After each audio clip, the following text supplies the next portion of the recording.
So not much has changed since yesterday. Although yesterday I did receive a strange knock at the door. I was sitting in our living room with my daughter and dog, and all of a sudden my ears started to ring a lot, like full on buzzing. And I remember sitting there thinking about the old wives' tale about ringing of the ears meaning that someone is thinking about you. And then not 2 minutes later I heard a knock at the door. I got up and bent down to peer through the eye hole, and I only saw the top of a head, and I couldn't see who it was. I then stood on my tiptoes to look through the top window of the door, and I saw it was my neighbor from 2 doors up. I opened it, and she quickly said hello, and lifted her hand and revealed a plastic bag with two N95 masks in it. I said it was okay and that we had a few. I have some in our house for my inspection business. But she lifted her hand and said, "No, you're going to need these," which I thought was kind of odd. But she does know that my wife is a nurse and my wife's hospital is running low or was running low. And so I thanked her for them, and she walked off. And I couldn't really help but think again that this seems like a calm before the storm. Things have been very calm around here. Everyone is sticking to themselves. We say hi to the neighbors. People go for lots of walks, but there hasn't been too much crazy. And I haven't been to the store for a while. The last time I went to the store was about a week ago, and it was pretty low on supplies, but then my wife briefly stopped in after work and said it was restocked.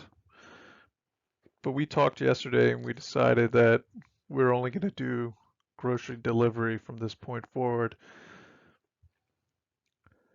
She had texted me earlier yesterday and told me that things are indeed getting worse at the hospital, and that multiple patients of theirs who are going to be delivering at the hospital have tested positive and have been asked to stay home unless their breathing becomes labored or they actually go into labor. In addition, not far from where we are, a nursing home just diagnosed over 60 new coronavirus patients. This is really sad news. That stuff will, just like out in Washington, will fly through those places. From what it seems from a distance, New York appears like it's collapsing. So anyone from New York who has info, let me know. But there's so much false news out there. I see Trump and Governor Cuomo are arguing about ventilators. Cuomo says they need more. Trump says that he already has more and they're in storage. He says, well, they're in storage because we haven't reached the peak yet. And it all makes sense. But I'll be honest, the partisanship, bickering during a national emergency, this virus has exposed us as a weak nation. It shows a lack of common ground, that we have petty squabbles, that we have politicians inserting junk laws into the coronavirus relief bills. It's just sad.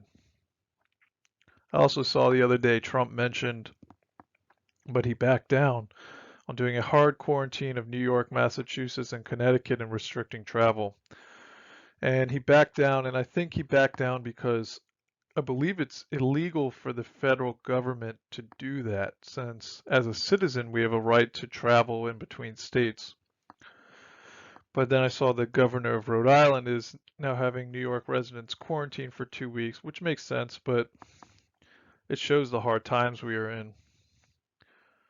It's it's very sad. It's been raining here for the past 2 days, and I have a slight roof leak now. I'm gonna have to fix it. It's right at the plumbing vent above the bathroom, and I suspect it's because we're supposed to have a lead flashing cap around it, and whoever owned the house before us replaced it with plastic. So I think it's leaking right around the rim there when it rains very hard. The sun seems to be trying to peek out here, and tomorrow we're planning to start the tomato and pepper seedlings. Last year we did 8 types of heirloom tomatoes, but this year we're only going to do Romas, cherry tomatoes, and a climbing Italian variety of tomato. This year we plan to can a lot of sauces and freeze a lot of sauces, just in case this keeps going and we can't go to the store as much as we used to. And so I don't really plan to have any obscure varieties of tomatoes this year. So we're gonna do 5 Roma tomatoes, 1 winter climbing, and 4 grape tomatoes. And then for the pepper plants, we're gonna do 1 jalapeno plant, 1 Chisoto pepper, 2 Jimmy Nardellos, and 4 bell pepper plants. So should be a good little patch. And then later in the spring, we're gonna plant pumpkins. So that's the update. I hope you all are living your life to the fullest and enjoying the time with your families or your pets or to yourself while we're all in our homes. I hope that you're able to work from home or that you have provision to survive these next few weeks to few months while this emergency unravels. God bless and have a great day.